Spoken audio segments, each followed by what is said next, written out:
여름철에는 교회가 제일 좋은 것 같아요. 교회가 제일 시원해요. 그쵸?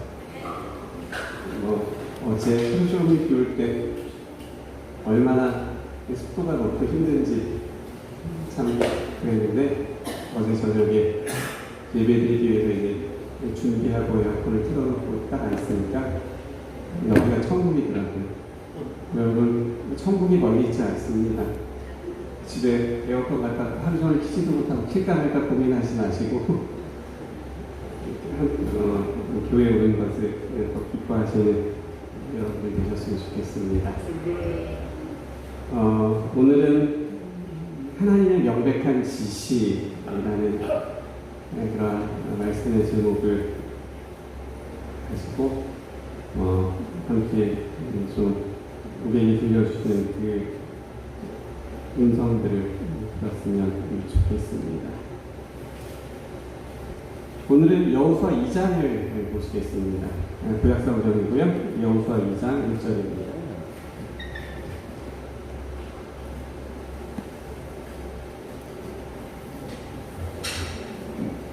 여호수아 2장 1절입니다.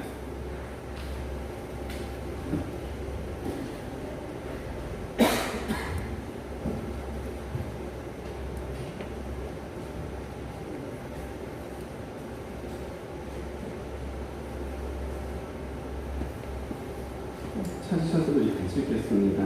눈의 아들 읽습니다. 시작.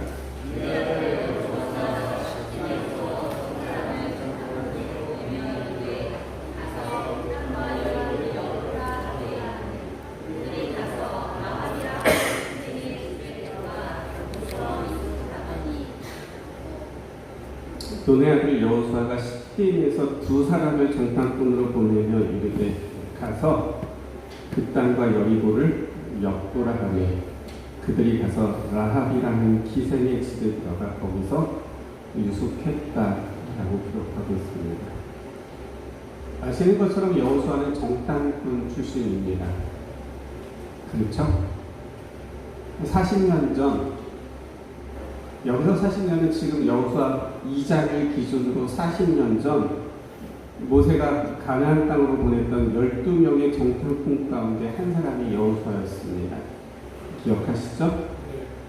여호수아는 그래서 정탐꾼의 사명이 얼마나 중요한지를 누구보다도 더 잘 알고 있었습니다. 그래서 여호수아가 이번에는 2명을 정탐꾼으로 보냅니다. 2명이라는 숫자가 참 의미 있어 보이지 않으십니까? 40년 전에는 12명이었습니다. 각 지파를 대표하는 사람들을 공개적으로 선발해서 12명을 정탐꾼으로 보냈습니다. 하지만 이번에 여호수아는 그렇게 하지 않습니다. 중요한 것은 얼마나 많은 사람을 정탐꾼으로 보냈느냐가 아니라 얼마나 정확하고 특별히 믿음의 보고를 할 수 있느냐가 더 중요했기 때문입니다. 40년 전의 정탐꾼들은 40일 동안 같은 곳을 다니면서 같은 곳을 봅니다. 하지만 와서 했었던 보고는 너무 달랐습니다. 가나안은 높은 성벽과 거대한 용사들이 많은 곳이기 때문에 우리가 가서는 절대로 싸워 이기지 못한다라고 보고했었던 사람이 10명이었습니다. 하지만 2명, 갈렙과 여호수아는 높은 성벽과 용사들이 있는 것은 사실이지만 그래도 우리는 가서 우리가 이길 수 있다라는 보고를 했죠. 아시는 것처럼 백성들은 그 2 보고 가운데 무엇을 선택하게 되어 부정적인 보고를 선택합니다. 그래서 어떻게 되죠? 이제 여기까지는 다 하는 얘기고, 그래서 어떻게 되죠? 여기서는 조금 모르는 얘기죠. 그래서 어떻게 되죠? 제가 그래서 어떻게 되는지 벌써 3번째 말하는데, 예. 그러면 성경을 보시죠. 민수기 13장 보세요. 어떻게 되는지요. 민수기 13장입니다. 1절부터 5절 보시겠습니다. 죄송합니다. 민수기 14장입니다. 14장 1절부터 5절입니다. 온 회중이 소리를 높여 부르짖으며 백성이 밤새도록 통곡하였더라. 이스라엘 자손이 다 모세와 아론을 원망하며 온 회중이 그들에게 이르되 우리가 애굽 땅에서 죽었거나 이 광야에서 죽었으면 좋았을 것을 어찌하여 여호와가 우리를 그 땅으로 인도하여 칼에 쓰러지게 하려 하는가? 우리 처자가 사로잡히리니 애굽으로 돌아가는 것이 낫지 아니하랴. 이에 서로 말하되 우리가 한 지휘관을 세우고 애굽으로 돌아가자 하매. 5절입니다. 모세와 아론이 이스라엘 자손의 온 회중 앞에서 엎드린 것이다. 갈 수 없다는 10명의 정탐꾼의 보고를 받았던, 더 믿었던 백성들은 밤새도록 통곡하고 원망합니다. 그리고 애굽으로 돌아가겠다고 말합니다. 그리고 모세와 아론 지도자들을 무릎 꿇게 만들었습니다. 하지만 이런 백성들의 선택은 하나님을 기쁘시게 하는 선택이 아니었습니다. 그래서 하나님께서 이렇게 말씀하셨습니다. 30절, 34절입니다. 14장 30절, 34절이요. 여분의 아들 갈렙과 눈의 아들 여호수아 외에는 내가 맹세하여 너희에게 살게 하리라 한 땅에 결단코 들어가지 못하리라. 34절이요. 너희는 그 땅을 정탐한 날 수인 40일에 하루를 1년으로 쳐서 그 40년간 너희의 죄악을 담당할지니 너희는 그제서야 내가 싫어하면 어떻게 되는지를 알리라 하셨다 하라. 결과는 이미 우리가 다 알고 있습니다. 갈 수 있다고 말했던 갈렙과 여호수아만 가나안 땅에 들어가게 되었고 나머지 사람들은 들어가지 못합니다. 게다가 하루를 1년으로 쳐서 광야 생활이 그래서 몇 년이 되는 거예요? 그래서 광야 생활이 40년이 되는 겁니다. 그러면요, 이 10명의 정탐꾼들도 믿음의 보고를 했다면 그러면 어떻게 되었을까요? 이스라엘 백성들, 그 10명의 정탐꾼들, 비록 그들이 성벽은 높고 그들이 장대하고 그래서 그들 앞에 우리는 메뚜기처럼 보이지만 우리가 그래도 가서 싸워 이길 수 있습니다라고 그렇게 보고를 했다면 어떻게 되었을까요? 그랬다면 이스라엘 백성들이 40년 동안 광야에서 살 이유가 없었을 것입니다. 물론 그 탓을 다 그 정탐꾼들에게만 돌리는 것은 무리라고 생각되지만 그만큼 정탐꾼의 보고는 중요했었던 겁니다. 그래서 여호수아가 이번에는 2명만 보내는 겁니다. 지난번에는 12명이 아니라 그래서 이번에는 2명만 보내는 겁니다.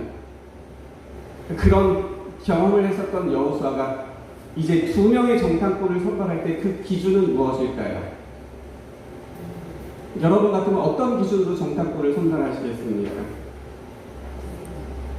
40년 전에는 각 지파를 대표하는 정말 그 충성되고 지도력 있고 똑똑하고 뭔가를 잘하고 그런 사람들을 한 사람씩 선택했던 겁니다. 하지만 이번에 여호수아는 그렇게 하지 않습니다.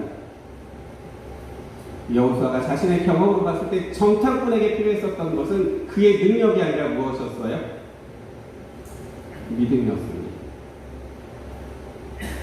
그 상황들을 어떻게 믿음의 눈으로 볼 수 있느냐가 더 중요했던 거죠.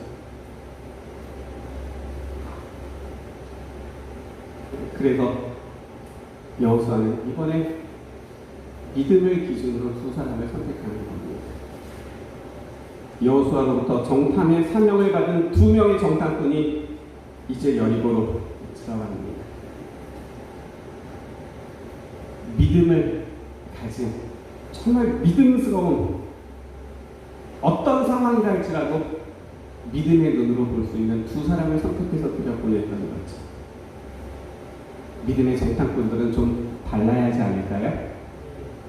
그런 기대를 갖기에 우리가 충분하잖아요. 얼마나 다를까요? 이제 여호수아 2장 2절 보겠습니다. 어떤 사람이 여리고 왕에게 말하여 이르되 보소서 이 밤에 이스라엘 자손 중에 몇 사람이 이 땅을 정탐하러 이리로 들어왔나이다. 2명의 정탐꾼은 40년 전에 12명의 정탐꾼과는 정말 달랐습니다. 40년 전 그 12명의 정탐꾼은 40일을 정탐하고도 발각되지 않았는데 이 2명의 정탐꾼은 발각됩니다. 언제 발각됩니까? 언제 발각되죠? 놀랍게도요, 정탐하러 들어간 그날 발각됩니다. 정탐하러 들어간 그날 발각됩니다. 여리고 왕이 정탐꾼이 숨어 들어왔다는 소식을 듣고는 군대를 보냅니다. 라합의 집으로 보내죠. 그 집에 들어갔다는 것까지도 알게 되는군요. 하지만 다행스럽게 잡히지는 않죠. 왜냐하면 라합이 2사람을 숨겼기 때문입니다. 그러면요, 이 믿음의 정탐꾼들이 그 여리고성에 들어가서 한 일은 무엇입니까? 들어간 날 발각되고 그래서 숨어 있다가 다시 돌아온 것이 전부였습니다. 정탐꾼으로서 해야 될 일을 하나도 하지 못한 거죠. 들어가서 그래서 며칠이라도 좀 다니고 뭐라도 좀 보고 그러다가 발각돼서 숨어 있다가 나왔으면 그래도 좀 괜찮은데 들어간 날 발각된 겁니다. 그리고 꽁꽁 숨어 있다가 그리고 겨우 목숨 건져서 돌아온 것이 전부였습니다. 여호수아가 보낸 정탐꾼은 성공인가요? 실패인가요? 실패로 보였습니다. 그런데요, 그렇지가 않다는 겁니다. 이것이 실패였다고 제가 오늘 이 말씀을 여러분에게 얘기드리겠습니다. 이것이 실패가 아니었다는 것이죠.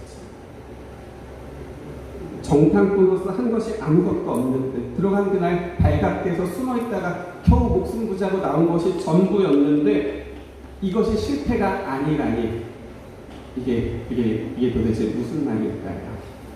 이제 여호수아 6장을 보겠습니다. 여호수아 6장 2절부터 5절에 있는 말씀 우리 큰 소리로 다 같이 읽겠습니다. 여호수아 6장 2절부터 5절입니다.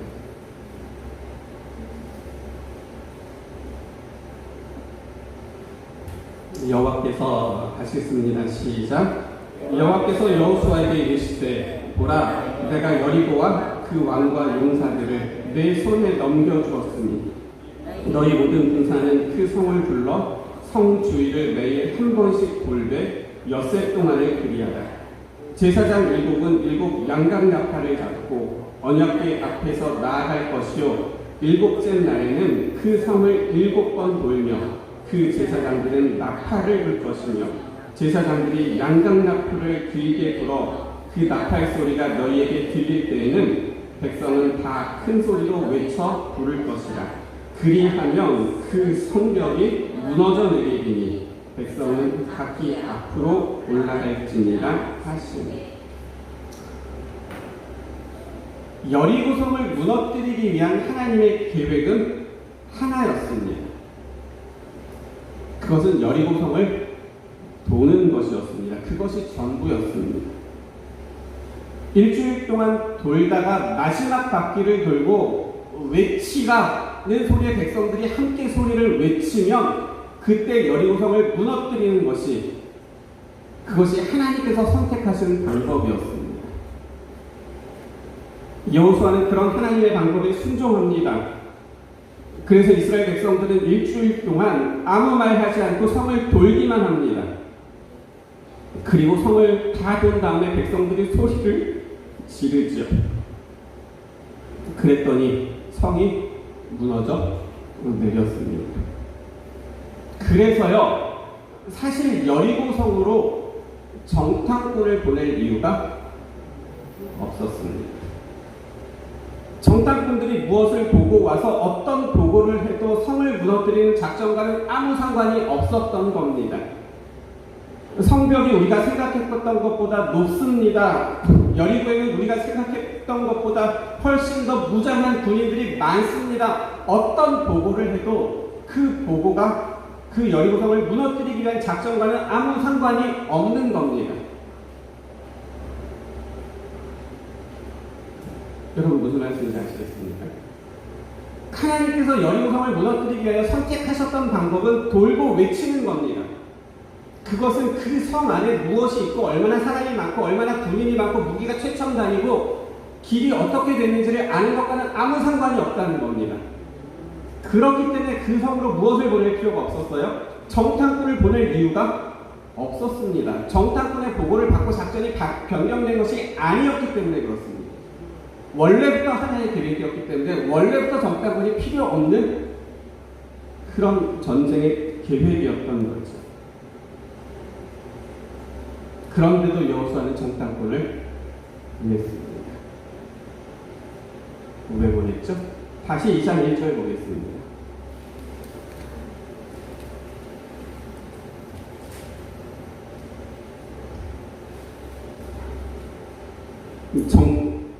눈의 아들 여호수아가 십김에서 두 사람을 정탐꾼으로 보내며 이르되 가서 그 땅과 여리고를 엿보라 하매 그들이 가서 라합이라 하는 기에서 유숙하더니 정탐꾼들이 여리고로 들어가서 한 일은 딱 하나입니다. 그것은 기생 라합의 집에 들어가는 것입니다. 정탐하러 들어간 그날 발각되고 숨어있다가 탈출한 것이 전부이기 때문에 이 정탐꾼들이 여리고에 가서 한 일은 기생 라합의 집에 들어간 것이 전부라는 겁니다. 그런데요, 이 정탐꾼들이 라합의 집에 들어가는 것이 그것이 성공이었습니다. 정탐꾼들이 라합의 집에 들어간 것 그것이 성공이라는 말입니다. 왜 그렇습니까? 라합이 이렇게 말합니다. 8절부터 13절입니다. 2장 8절부터 13절입니다. 또 그들이 눕기 전에 라합이 지붕에 올라가서 그들에게 이르러 말하되 여호와께서 이 땅을 너희에게 주신 줄을 내가 아노라. 우리가 너희를 심히 두려워하고 이 땅 주민들이 다 너희 앞에서 간단히 녹나니 이는 너희가 애굽에서 나올 때에 여호와께서 너희 앞에서 홍해 물을 마르게 하신 일과 너희가 요단 저쪽에 있는 아모리 사람의 두 왕 시온과 오게게 행한 일 곧 그들을 전멸시킨 일을 우리가 들었음이니라. 우리가 듣자 곧 마음이 녹았고 너희로 말미암아 사람이 정신을 잃었나니 너희의 하나님 여호와는 위로는 하늘에서도 아래로는 땅에서도 하나님이시니라. 그러므로 이제 청하노니 내가 너희를 선대하였은즉 너희도 내 아버지의 집을 선대하도록 여호와로 내게 맹세하고 내게 증표를 내라. 그리고 나의 부모와 나의 남녀 형제와 그들에게 속한 모든 사람을 살려주어 우리 목숨을 죽음에서 건져내라. 라합이 말합니다. 여호와께서 이 땅을 너희에게 주신 줄을 안다고 말합니다. 여호와께서 너희 앞에서 홍해를 마르게 하신 일을 우리가 들었다고 말합니다. 수많은 전쟁에서 하나님께서 너희를 승리케 하셨던 것을 우리가 들었다고 말합니다. 그래서 너희 하나님이 진짜 하나님이라고 말합니다. 그리고 말합니다. 내가 너를 선대한 것처럼 너도 나를 선대하여 나와 우리 가족들을 구원하라. 목숨을 살려달라고 그렇게 말하였죠. 그러면 어떻게 되죠? 여호수아 6장입니다. 17절. 이 성과 그 가운데 있는 모든 것은 여호와께 온전히 바치되 기생 라합과 그 집에 동거하는 자는 모두 살려주라. 이는 우리가 보낸 사자들을 그가 숨겨주었습니다. 그 성 안에 있는 모든 것을 온전히 바치되 21절입니다. 남녀노소와 소와 양과 나귀를 칼날로 멸합니다. 25절이요. 여호수아가 기생 라합과 그의 아버지의 가족과 그에게 속한 모든 것을 살렸으므로 그가 오늘까지 이스라엘 중에 거주하였으니 이는 여호수아가 여리고를 정탐하려고 보낸 사자들을 숨겼음이었다.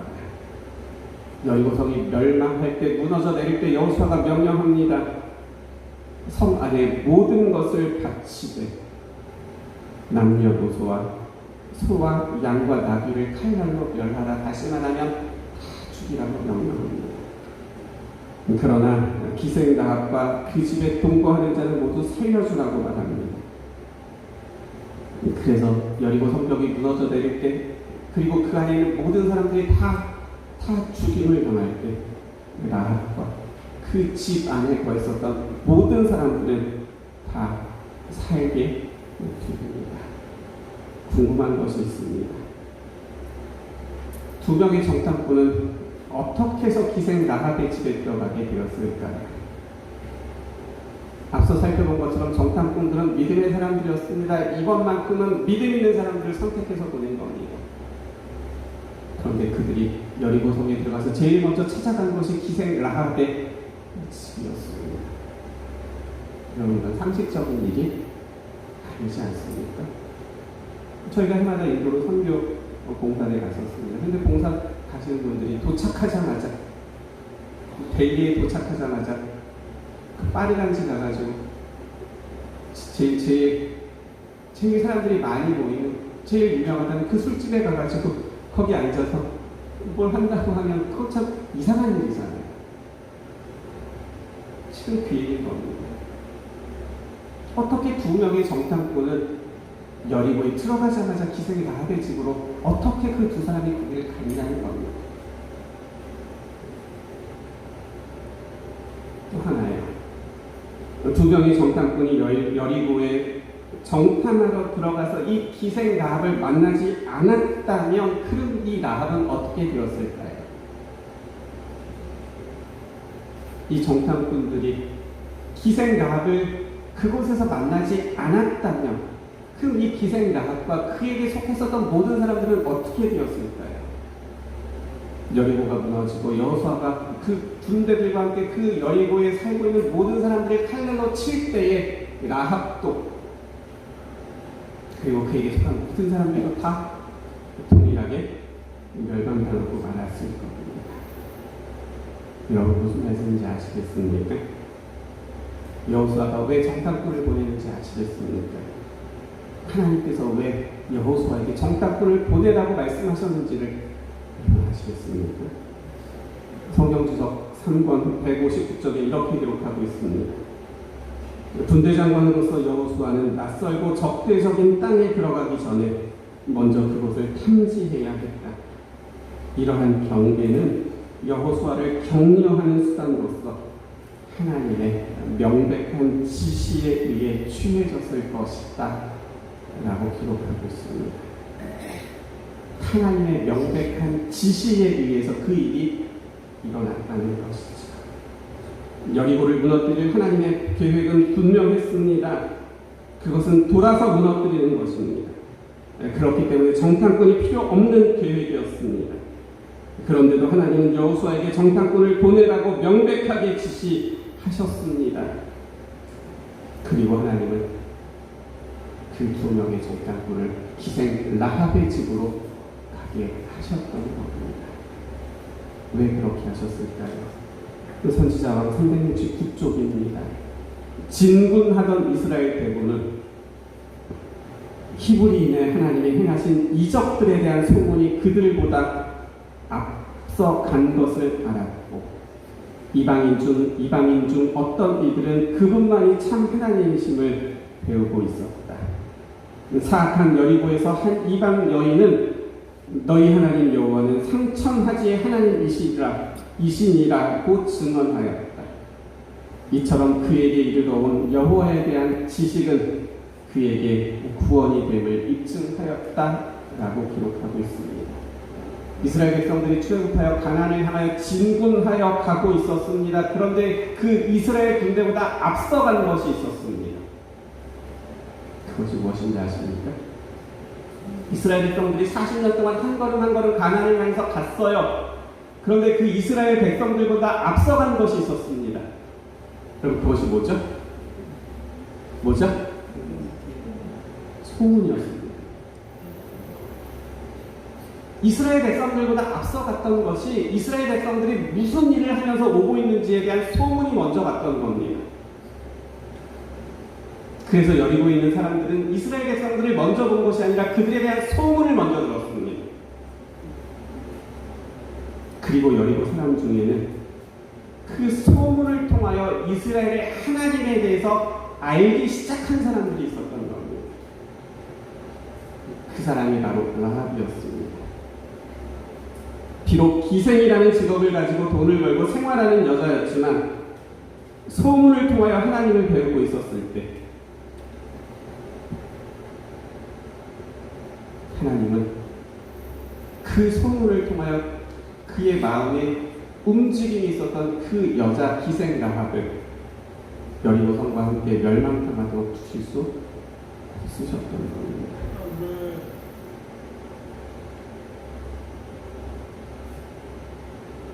그래서 하나님은 정탐꾼이 필요 없는 전쟁이었지만 하나님은 정탐꾼을 보내라고 명백하게 지시하십니다.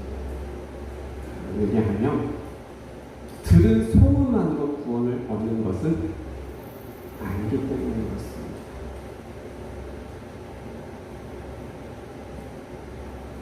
두 명의 정탐꾼이 갑니다.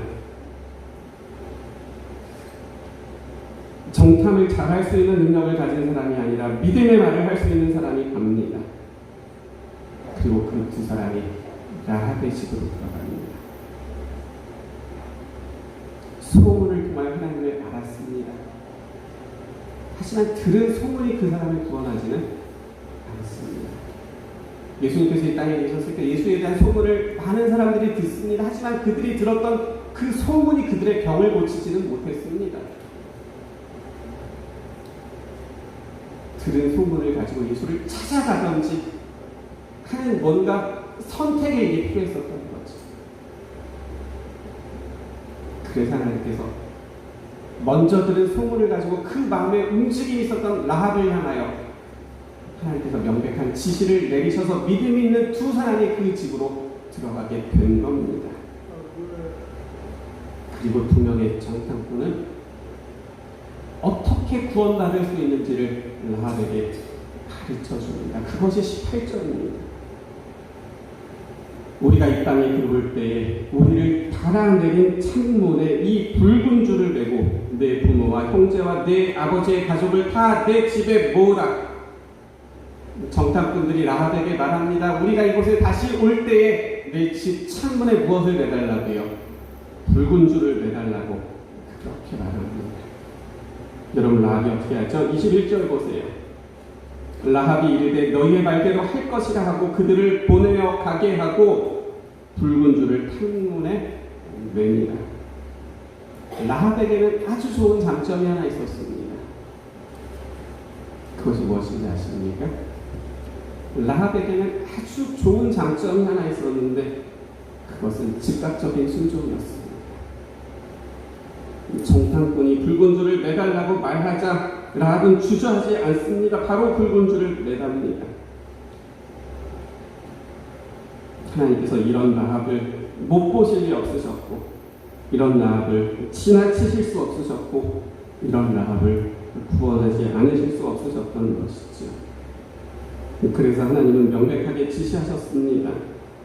정탐꾼을, 그것도 믿음의 정탐꾼을 보내어 소문으로 나를 알고 있는 희생 라합에게 내가 가서 붉은 줄을 매달아 그녀가 그녀에게 속한 모든 것을 구원할 수 있도록 하라고 하나님께서 명백하게 지시하셨던 것이죠. 우리는 구원이라는 단어를 참 좋아합니다. 그런데 그 구원이라는 단어를 내 삶에 가져오면 우리는 잘하십니다. 구원을 얻는 일은 좋은 일이지만 정말 내가 구원 얻을 수 있을까라는 그런 생각을 때로 하는 것이 사실입니다. 이런 내가 구원받을 수 있을까? 이런 나를 하나님은 정말 구원하실까? 오늘 말씀이 우리에게 답을 가르쳐 줍니다. 하나님은 여러분들을 위해서도 명백하게 지시하셨다라는 것입니다. 나에게 명백하게 지시하는 것이 아니라 나를 위하여서도 명백하게 지시하셨다라는 겁니다. 우리는 나를 위하여 하나님께서 명백하게 지시하신 그 명령을 받았던 사람이 누구인지 우리는 잘 알지 못할 수 있습니다.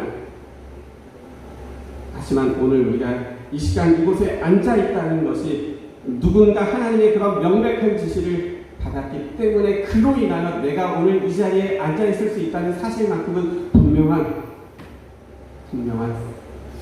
증거요, 확실한 진리라는 사실을 기억하게 되시기를 간절히 바랍니다.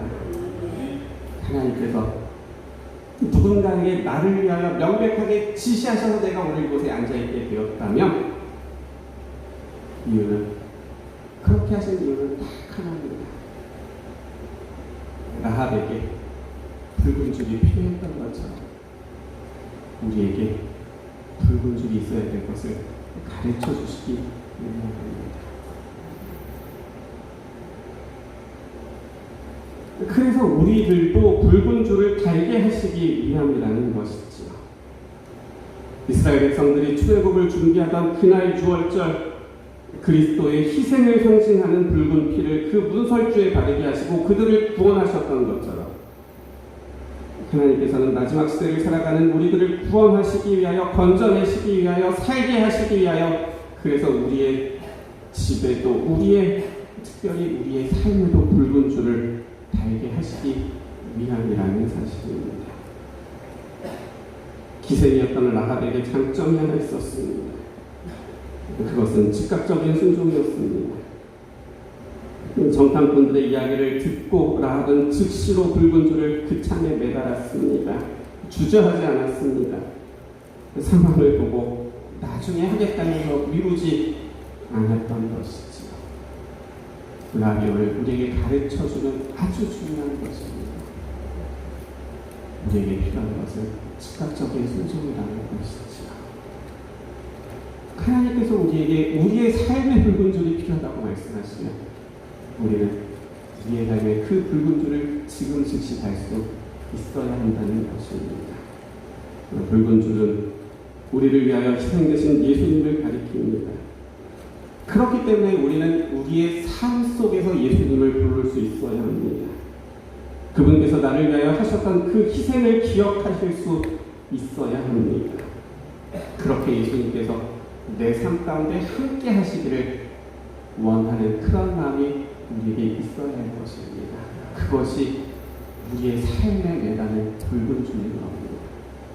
오늘 하루를 살아가면서 그 예수의 이름을 우리가 부르는 겁니다. 그분께서 나를 위하여 하셨던 그 희생을 기억하면서 그분의 이름을 오늘 우리가 부르는 거죠. 그러면 라합의 창문에 달렸던 그 붉은 줄이 오늘 내 삶에 그 붉은 줄이 달게 되는 것이죠. 그리고 하나님께서는 그 붉은 줄을 무엇으로 사용하셔요? 그 붉은 줄을 구원에 사용하십니다. 여리고성이 무너졌을 때 이스라엘 백성들이 들어와서 라합의 집에 가서는 그들의 삶이 어떠했는지를 묻지 않았습니다. 그들이 봤었던 것은 딱 하나였습니다. 그 집에 붉은 줄이 있느냐 없느냐였습니다. 때때로 우리는 구원이라는 그 단어 앞에서 우리 자신들이 한없이 작아지는 이유는 그 구원이라는 단어 앞에서 내가 지금 어떻게 살아가고 있는지 내 삶의 모습들을 보기 때문에 그렇습니다. 내가 하나님을 사랑한다고 말하면서 내가 이렇게 오랫동안 신앙생활하면서 절대로 바뀌고 변하지 않는 내 자신의 모습들을 보면서 좌절하게 되는 것이 우리의 모습인 것이죠. 그런데 오늘 말씀은 우리에게 가르쳐 줍니다. 너희들이 어떠한 삶을 살아왔느냐가 중요한 것이 아니라 지금 너희들의 삶 속에 붉은 줄이 있느냐 없느냐가 중요하다고 말씀하시는 것이죠. 우리가 잘하면 좋죠. 우리가 예수님처럼 그렇게 변화되면 얼마나 좋겠습니까? 먹는 것도 바뀌고 내 삶도 바뀌고 말하는 것도 바뀌고 생각하는 것도 바뀌고 그렇게 바뀌면 얼마나 좋겠습니까? 나는 때때로 원하는 내게 있지만 그것들이 되지 못하는 우리의 자신들을 발견하게 됩니다. 그런데 그때 하나님께서는 우리에게 말씀하십니다. 내가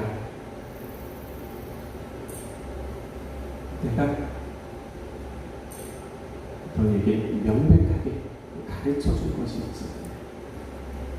중요한 것은 지금 너희들이 너희 삶 가운데 이 붉은 줄을 가지고 있느냐라는 것이다. 사랑하는 성도 여러분, 나를 바라보면 한없이 작아질 수밖에 없습니다. 하지만 그런 나를 구원하시기 위하여 명백하게 지시하신 하나님을 바라보게 된다면 우리는 일어날 수 있습니다. 오늘 주님께서는 우리의 삶의 붉은 줄을 달기를 원하십니다. 이제는 여러분의 삶 가운데 여러분의 삶에 라합이 달았던 그 붉은 줄을 이제는 여러분의 삶에 달게 되시기를 간절히 바랍니다. 그것은 그 희생을 통하여 나를 구원하신 예수를 부르는 것이고 그분이 내 삶 가운데 나와 함께 하시기를 원하는 우리의 믿음의 고백입니다. 그런 믿음의 고백들을 통하여 정말 우리의 삶에 붉은 줄을 달게 되는 우리 모두가 되시기를 바라면서 오늘 말씀을 마치겠습니다.